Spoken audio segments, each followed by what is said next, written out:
తదుపరి చిన్న సమాచార వీడియోకు స్వాగతం.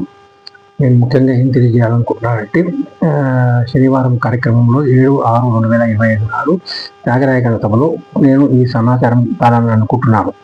నేను ఇంతకుముందు ఆలోచన చేసిన అది వేరు, అది ఇస్తారో లేదో తెలియదు, మారిపోయింది. అది ఇప్పుడు వేరే సమాచారం వచ్చింది. ఇందాకనే ఈ సమాచారం ఇది ముందుగా చిన్న వీడియోలో నేను జతపరుస్తున్నాను, చిన్న వీడియో ద్వారా తెలియజేస్తున్నాను. అదేమనగా నేను వీలైతే రేపు అక్కడ త్యాగరాయ సభలో చెప్పే ప్రయత్నం చేస్తాను. వేరే మార్చేస్తే వేరే ఆలోచన వస్తే దానికి నేనేం చేయగలను? నేను మానవత నిమిత్త మాత్రమే. నేనేం స్వామివారి అమ్మవారిది కనుక నేను ఏం చెప్పాలనుకుంటా అంటే, నేను విన్నది ఈ మధ్యకాలం కూడా చూసినది. ముఖ్యంగా పిల్లలకు మా చెల్లెలు అన్నది, పిల్లలకు కొంచెం చెప్పన్నా గురువుల గురించి, వాటి గురించి వాళ్ళ తల్లిదండ్రులు కూడా తెలుస్తుంది. కొన్ని పదాలు ఇంగ్లీష్ పదాలు వాడుతుండ్రు, కొన్ని తెలుగు కుదరదు. స్పష్టత అంటే క్లారిటీ, ప్రాధాన్యత అంటే ఇంపార్టెన్స్, ఇది అట్లా కొంచెం ఇంగ్లీష్లో కూడా చెప్తుంది వారికి అన్నది. తప్పకుండా అమ్మ అన్న ఆ భాగంగా చెప్తున్నాను. నేను ఏమనుకున్నానంటే, ఈ మధ్యకాలం వింటున్నాం మనం, మన భారత సాంప్రదాయంలో లేదు కానీ ఈ మధ్యకాలం మొదలైందని నా అభిప్రాయం మేరకు తెలియజేస్తున్నాను. మా భర్తని పట్టించుకోకపోవడం కానీ, విడాకులు ఇవ్వడం కానీ, భార్యని పట్టించుకోకపోవడం కానీ, విడాకులు ఇవ్వడం కానీ ఇట్లా జరుగుతున్నాయి. ఎన్నో చూస్తున్నాం, మనం వింటున్నాం.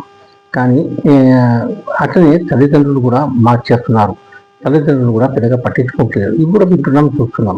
దాంట్లో భాగంగా నేను ఈ పిల్లలకు ముఖ్యంగా తెలియజేయాలనుకుంటున్నది ఏమనగా, నా వంతుగా, ఎందుకంటే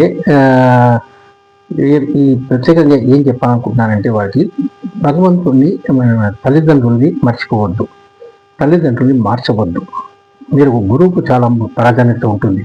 గురువును కూడా మార్చేస్తున్నారు. చాలా ఆశ్చర్యంగా అనిపిస్తుంది నాకు. అన్నిటికీ మించి భగవంతుని కూడా మార్చేస్తున్నారు. ఇది కూడా నేను విన్నాను, చూశాను కూడా. ఫలానా భగవంతుడు మాకేమి ఇవ్వలేదండి, మాకేమి పెద్దగా అద్భుతాలు ఇవ్వలేదు, మాకు పెద్దగా ఆనందాన్ని ప్రసాదించలేదు కనుక మేము భగవంతుడిని కూడా మార్చేస్తున్నాం అంటున్నారు. కానీ అది చాలా తప్పని నా అభిప్రాయం. మీరు మార్చేస్తే మరి వారు తెలుసుకుంటే ఏం మార్చేయగలరు చెప్పండి. కనుక ఇట్లాంటి కొన్ని చెప్పాలనుకుంటున్నాను. ఇది కేవలం చిన్న సమాచారం కాబట్టి ఒక 2 నిమిషాల్లో 3 నిమిషాల్లో జరుగుతున్నాను.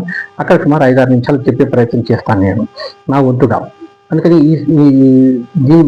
దాన్ని దృష్టిలో పెట్టుకొని నేను ఈ చిన్న వీడియోలో కొంత సమాచారం ఇవ్వడం జరుగుతుందని నా అభిప్రాయం మేరకు తెలియజేస్తున్నాను. ఈ తప్పులను మన్నించవలసిందిగా మనవి చేస్తూ మీ అందరికీ ధన్యవాదాలు తెలియజేస్తూ, నా స్వామివారి అమ్మకి నా ప్రత్యేక ధన్యవాదాలు తెలియజేస్తున్నాను. ఓం నమో వెంకటేశాయ.